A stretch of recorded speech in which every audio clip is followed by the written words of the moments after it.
9, 8, 7, 6, 5, 4, 3, 2, 1.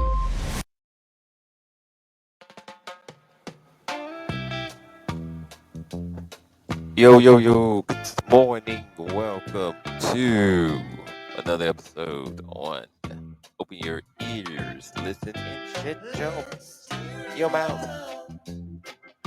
Look, today's segment is going to be Should we sacrifice our health for a job that would replace us in minutes? But first, get this comfortable feeling of the unrenowned, the legendary Bob Marley.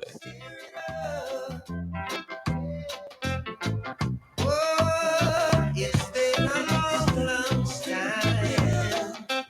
time since I've got you on my mind.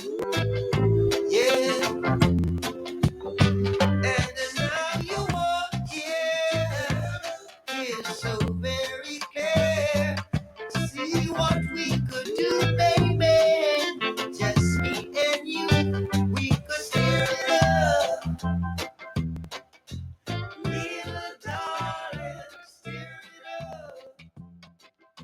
Let's go ahead. Let's go ahead and jump right in it. Let's go ahead and jump right into today's discussion, which touches on an issue that many of us face, balancing our health with the demands of work in our increasingly competitive and fast-paced world.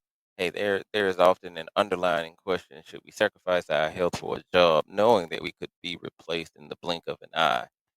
This is a topic that's more relevant than ever, especially in today's climate. With the mounting pressure from the government, employees being laid off, and employers' constant rise of productivity expectations with less of employees. Um, you know, whether it's the fear of missing out on promotions or the drive to prove our worth, we sometimes push ourselves to the point of burnout, but at what cost when we know that these jobs could just eliminate your position in a second? So we're going to dive into both sides of the issue, the importance of a strong work ethic, financial stability, and the societal pressures that drive us to prioritize our jobs, as well as the physical, mental, and emotional toll that can be exacted when we neglect our health. Hey, by the end of this segment, we hope to leave you with a better understanding of how to navigate this balancing act, and how to balance it in your own um, life. So first, we're gonna get into the demand for overworking a cultural norm. So this is a cultural norm for the U.S. Um, you know, places like New Zealand and countries like Australia, Japan, Spain, the UK, and even Belgium, they have explored and implemented a 4-day work week. And this is so that people, can have a work-life balance. America, I call it the modern day slave trade. Is and that's because greed is an undeniable uh, point in U.S. society. It's the belief that if you don't have more or you don't have quality, and not even quality name brand things, that you are less than. And that's not true. Other countries believe in as long as I have a roof over my head, 3 meals a day, and my bills are paid, and I still have funds to do things, that they consider that being wealthy. They consider that being comfortable. So to kick off things, let's first acknowledge the fact that in many work cultures, we're taught to prioritize the job over almost everything else. From long working hours to late night emails, taking on more projects than we can handle. The culture of overwork has permeated a vast majority of industries. It did not help when we hit COVID. Employers and companies found out, hey, we can get more out of the employee, working from home than we do in the office, because they're always tuned in. Sometimes you have to tune yourself the fuck out. In order for you to get some type of peace, you need to tune yourself the fuck out. Um, you know, in countries like the U.S., we often phrase, You have to hustle, work hard, play hard. That idea is that more effort we put into the job, the more success we'll achieve, which is not true. Sometimes the more effort you put in, employers tend to it goes unnoticed. They tend to turn the other cheek sometimes. And this may be true in some cases, but it has its downsides as if you work hard, play hard, you have to hustle. For many, the pressure to climb the corporate ladder or meet productivity quotas means sacrificing sleep, exercise, and even time with family. Let me get to that. Even time with family. I have learned over the years that you cannot get time back. Your family, uh, more important than anything else, um, will be there for you. Uh, Regardless of what happens. Um, some people say, "Oh, no, not all families." And I get that. I get it depends on the family. But I will say, do not um sacrifice or give in your time. You can't get time back. You can't get people back. You can always find another job, but you can't get time or people back. We start to believe that these sacrifices are necessary for career advancement, that our value is tied to how much we work. But there is a problem. In the pursuit of success, we neglect our most important asset, which is our health. Research has shown that the prolonged stress, lack of sleep, and poor nutrition, all too common in high pressure jobs, lead to chronic health issues, kind of like heart disease, diabetes, anxiety, depression. Um, So, when you are working these long hours, consider taking time for yourself. Some employers don't understand that, and that is fine and dandy. And if an employer don't understand that self care and self health uh, helps benefit, you and them in the long run as far as job productivity, then that is maybe you need to start looking for other employment. Let's look at the unseen cost of workaholism. That's what they call it, workaholism, when you work too damn much. Um, let's look at what happens to our health when we overwork ourselves. Many people don't realize that the impact of overworking is, they don't realize it until it's too late. For example, one of the most common health consequences of overworking is what we call burnout. Now, burnout is more than just feeling tired, it's a state of physical and emotional exhaustion caused by excessive and prolonged stress. This leads to the disengagement and a lack of motivation and even a sense of detachment from work. So, in fact, you all and we all have sit at work and like, I don't feel like being here today. I don't have the energy to do anything. Studies have shown that employees who are consistently overworked are more likely to develop serious mental health conditions, depression and anxiety. They become more prevalent in their work environments, and that encourage or demand high stress, long hours, and constant performance affects their mental ability as well. So, moreover, chronic stress has been linked to physical health problems, including high blood pressure, heart disease, stomach problems, sleep disorder, mental problems. The long term effects can be devastating, and question arises, is that job really worth it? Even if the compensation is great or the career prospects seem promising, your body may be paying a hefty price. And what is worse is that many people don't even realize this until they've already compromised their health to the point of no return. I'm gonna give you a real life example. I used to travel with my job about 50%. But I made sure I left, got home, on Thursdays. My son, had practice. Made sure I was at his practices, at his games, flew back out on Sunday. It was not only daunting for my family.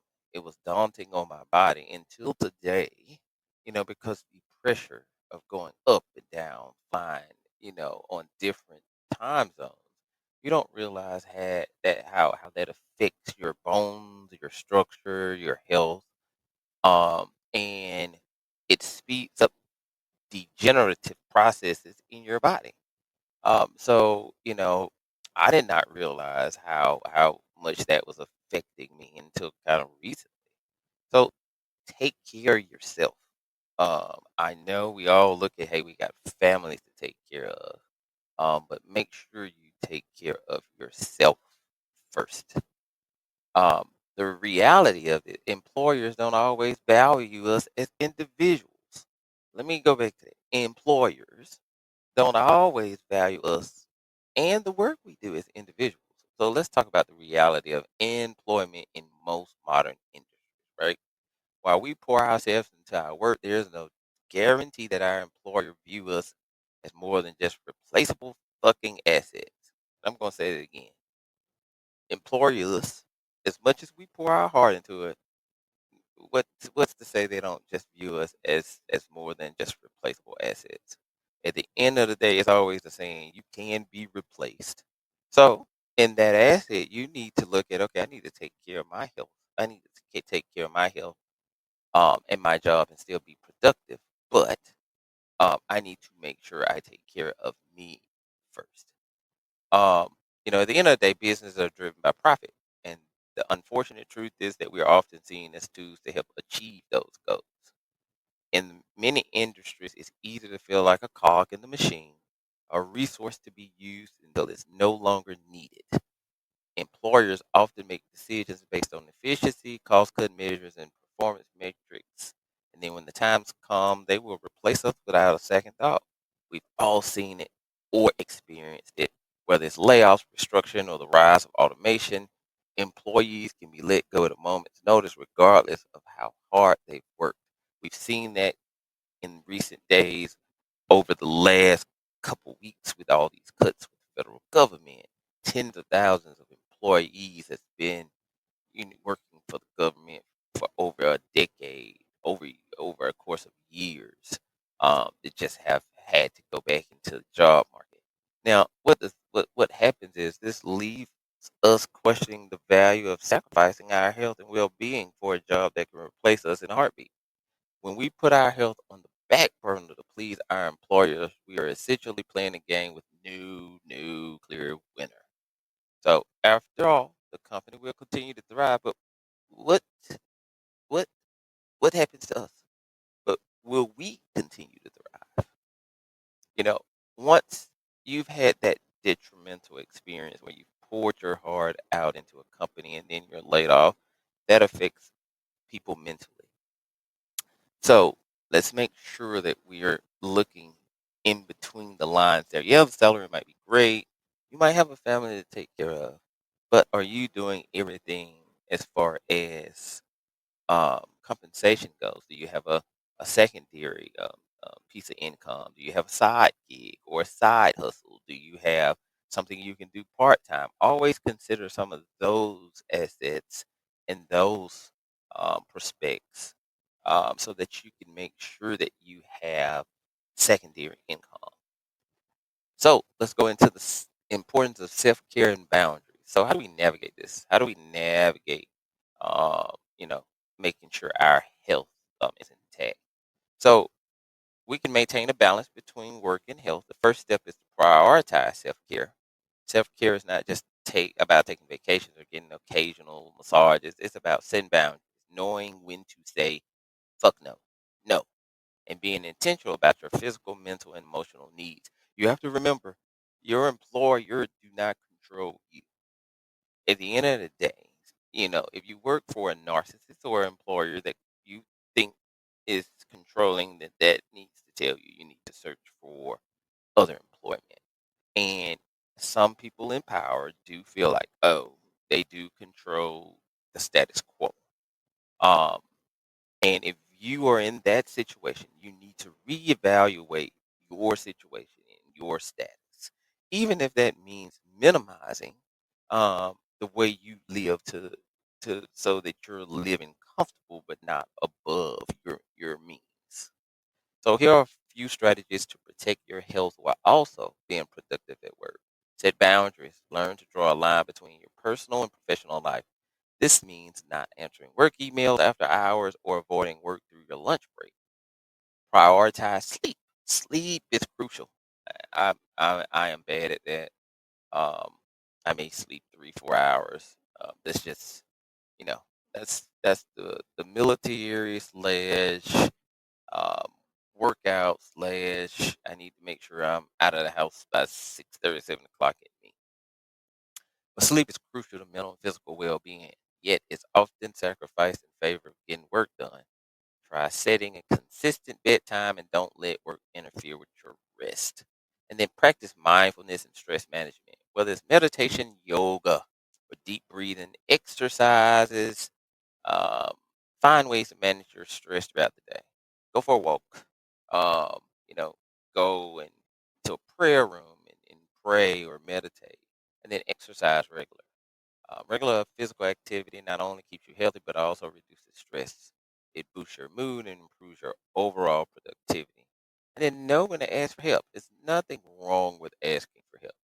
Don't be afraid to reach out for support when needed, whether it's talking to your supervisor about workload concerns or seeking professional help for mental health. Acknowledging when you need assistance is a vital part of maintaining a balanced life. So make sure you create those boundaries. And as employees, when we always start a new career or a new job, we do not set those boundaries to start. We always say yes because we want to make sure we do the best job, but at the same time, you have to consider you because at that moment, the employer only cares about the business. You are a tool for profit making and profit making only. When that tool is no longer at use or no longer needed, what do you think happens? Things called rifts happen where they have big, huge layoffs or they have financial mitigations where they have to cut budgets. And, where do they start depends on who brings in money versus who only spends money. You always have to remember that employers are in the business of making money. So let's reevaluate the hustle mentality right quick. We need to reevaluate that hustle mentality that has pervaded our culture, the U.S. While working hard is important, it should never come to the expense of your health. It's time to challenge the notion that the more work, the more we work, the more valuable we are. True success should include both professional fulfillment and personal well-being. I have to give it out to my people that are out traveling, that are out saying, I am not about to work this hard. I am going to minimize what I need versus what I don't need. And I'm not trying to impress nobody. I am trying to live comfortable. I am trying to see the world. Those are the people right there that has figured out, oh, yeah, I'm not about to work hard for nobody. I am about to do, what I need to do to make sure I'm comfortable, to make sure I maintain my employment, and to make sure I'm doing everything that is black and white by the book. But I am not about to risk my health, my sanity, and my strength for no company that will replace me in a second. So companies um, are starting to realize the importance of work-life balance. And some of them are implementing policy like flexible hours, mental health days, and even wellness programs. But it's not enough just to wait for companies to change. We as individuals need to take control of our own health and not allow ourselves to be defined solely by these job titles. Who are we trying to impress at the end of the day? Are we trying to impress the world? Are we trying to impress our friends? Or are we trying to be comfortable for our families? So let's make sure we reevaluate the hustle mentality. It should never come at the expense of your health. You have to remember everything in your life can be minimized to where you are comfortable. You have the power to do that. You have the power to say, this is all I need. We as people always look at what we want instead of what we need, what makes us comfortable. We always look at more instead of what makes us comfortable. And we have to stop doing that. It's a big old earth. This is a big world. Um, you should be able to go and see some things and experience, the playland that God has laid upon us. So I'm going to um, end that here. But in conclusion, I will say the balance between health and employment isn't something that can be easily defined for everyone, right? It's going to be a personal decision. You have to decide this. It may look different for each individual. Is it going to look different for me? Is it going to look different for you, your kids, your spouses, your brothers, your sisters? Um, it's also going to depend on your, career goals, financial needs, and your personal circumstances. But one thing is clear: no job is worth sacrificing your health. We have to remind ourselves that our health, both physical and mental, is the foundation upon everything else that we are built on. Without it, we lose the ability to enjoy our careers, our relationships, and life itself. Now, as we navigate our careers, let's work to create a culture that values balance, self care, and respect for personal well being. After all, no one is irreplaceable except when it comes to our own health. So the next time you feel the pressure to sacrifice your well being for work, take a step back and ask yourself, is it really worth it?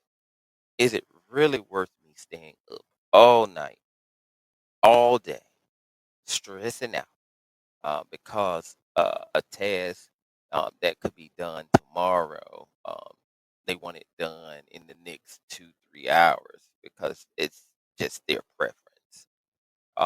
Also, make sure you look at the environment you're in. And if you feel like you're in a hostile work environment, a negative work environment, then that will affect your mental health.